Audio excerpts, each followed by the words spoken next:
Naalala niyo pa ba yung kinrochet natin na mini kitty doll in witch costume? Halloween. So ayun, dahil may nag-gift sa atin itong penguin na Sunny Angel, tatry nating isukat sa kanya yung damit ng witch kung kakasya ba. And in fairness, muntik nang lumuwag. So ngayon, gagawa na lang tayo ng bago na base talaga dun sa katawan ng Sunny Angel. Actually, yung costume na yan, last year yan, si Kitty yung witch, ako yung black cat, tapos vampire naman si Daddy Chan. Pero yung ginawa ko dito is 22 chains, tapos double crochet na every row na pa-increase ng pa-increase. Tapos nung happy na ako dun sa laki niya, try ako maglagay nitong white na yarn as a guide lang naman kung paano ko gagawin yung strap. And I-realize ko, parang okay din pala na gawing white yung strap since penguin nga, 'di ba? Black and white yung colors niya. Tapos kung i-imagine ninyo yung mga costume na parang sinusuot lang ng wings, 'di ba parang ganito rin yung straps nila. So nag-decide ako na i-keep na lang siya as is. Doon naman sa hat, hindi siya talaga super fit, pero happy na rin kasi ako doon sa size niya. And also, tinatamad na akong umulit. Kaya naglagay na lang ako nitong parang chin strap para hindi siya malaglag. And ito na yung kinalabasan. Tinabi ko nga rin pala sa kanya itong glow in the dark na white cat at saka itong pumpkin bucket para super kamukha na talaga sila dun sa peg natin. Pinagsama ko rin pala lahat ng mga Halloween related na Sunny Angels ko, like itong owl na may hawak na candy, and itong si Moana since ito nga yung costume niya sa school and suot niya nung 1-year-old siya. Napakita ko na ba sa inyo itong crochet na toolbox ko? Actually, hindi pa talaga ito yung toolbox ko. Parang organizer lang siya nitong mga safety eyes and iba pang mga accessories na pang crochet. So itong nakikita nyo, pang cat eyes yan. Merong yellowish, merong grayish, meron ding blue, tapos meron din na black or plain lang. Usually, yung mga safety eyes, merong kasamang washer yan or lock para dun sa likod. Pero itong mga ibang accessories, wala eh. So, ang ginagawa ko pa ganyan, ginuglugan ko na lang sila. So, yung nakikita nyo pala ngayon, nose naman ito. Merong black, merong brown, merong pink, and meron ding red. Wala lang, pang Rudolph. Abaw! Actually, kahit may mga washer na kasama or lock, minsan ginuglugan ko pa rin talaga para mas secured, hindi basta-bastang malalaglag. Lalo na kung bata ang gagamit or pagre-regaluhan natin. So, yung kanina pala, stitch marker yung tawag doon, and then ito naman, row counter naman. Tapos ito, actually, hindi ko talaga sure, hindi ko siya masyado ginagamit, pero ano ba sa tingin nyo? By the way, yung partition pala nito natatanggal, kaya yung iba parang 2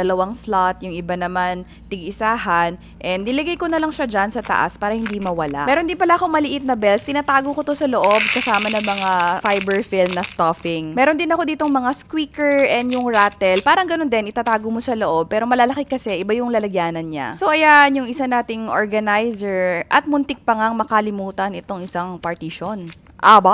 Let me know kung gusto nyo pa makita yung iba ko pang crochet stuff dito.